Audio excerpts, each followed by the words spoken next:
This week we've been talking about story structure and we've been focusing on the beginning, the middle, and the end of stories and how a problem is introduced, how the characters respond throughout a story, and in the end, how the problem is solved.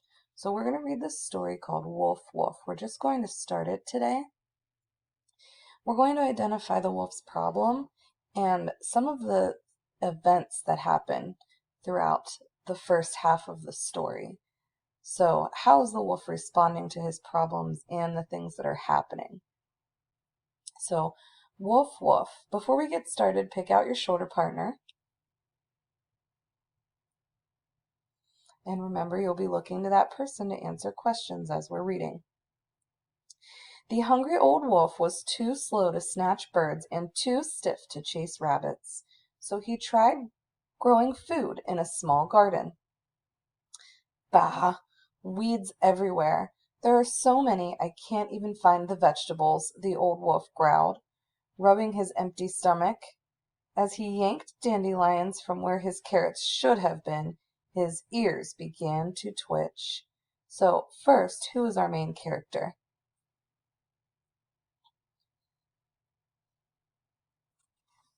All right, and our character is the wolf. So far, what is the setting? Our setting is the small garden. Now, what is the wolf's problem?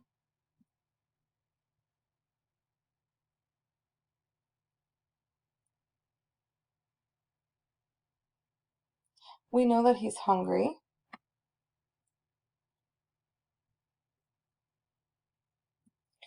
And we know that he can't find the vegetables in his garden.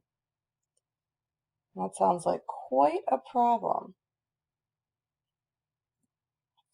So we see that he's responding by rubbing his stomach.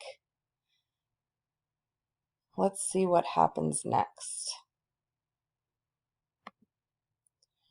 Wolf, wolf! The old wolf fumbled with his hearing aid. Who's calling me? I don't remember having any friends on this mountain. In fact, the old wolf didn't have any friends on any mountain. Maybe they have some food to share. A mere morsel would do, he said. His bones creaked and his joints cracked as he slowly made his way toward the voice. So the wolf hears somebody yelling, "Woof, woof." How does he respond?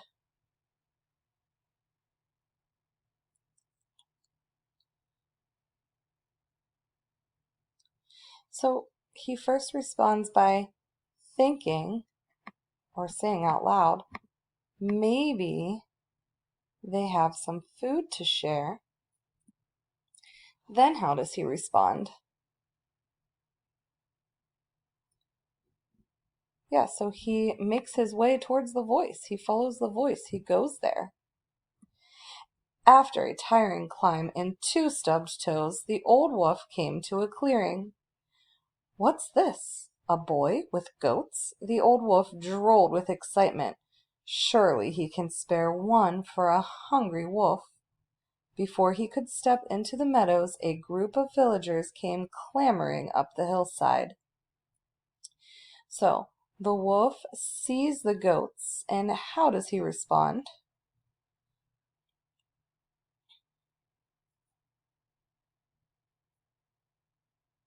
So, he responds by thinking, maybe they can give me a goat so that I have something to eat.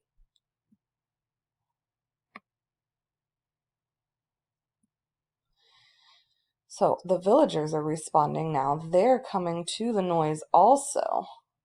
Let's see what happens next. The old wolf stayed hidden behind the bamboo as the villagers surrounded the boy. Where's the wolf? A villager cried out, waving a stick.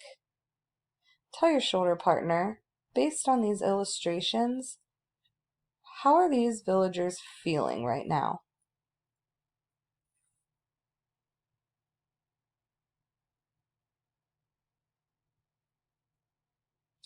You can tell these villagers are not amused. They're not looking very happy. They look a little angry, a little bit annoyed at the boy. So let's see how they respond through their words. Did he take any goats? Another gasped. I see that he's gasping. What wolf? The boy giggled. There's no wolf. We ran up this hill for nothing, the eldest wheezed. Call us only if you see a wolf, scolded another. So we can tell that they're scolding the boy, which means they're definitely not happy, are they? The old wolf wasn't fond of angry villagers, especially ones with sticks, so he limped down to a nearby stream. Kids, humph, always playing tricks on old folks and old wolves. He groaned as he soaked his tired feet. Before long the boy's cry came again. Wolf, wolf!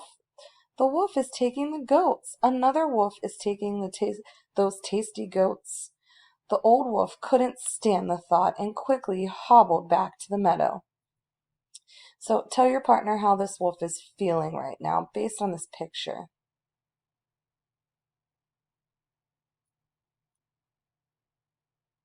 He's looking pretty angry, isn't he? So the wolf doesn't like the villagers because they have sticks. He goes to the stream. He responds to this boy by thinking and saying out loud, kids, humph, always playing tricks on old folks and old wolves.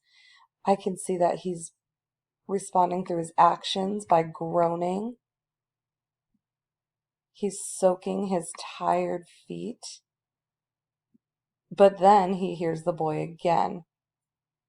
How does he respond to the boy this time?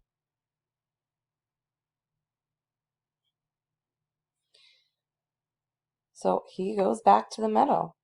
He falls for the trick again and he goes.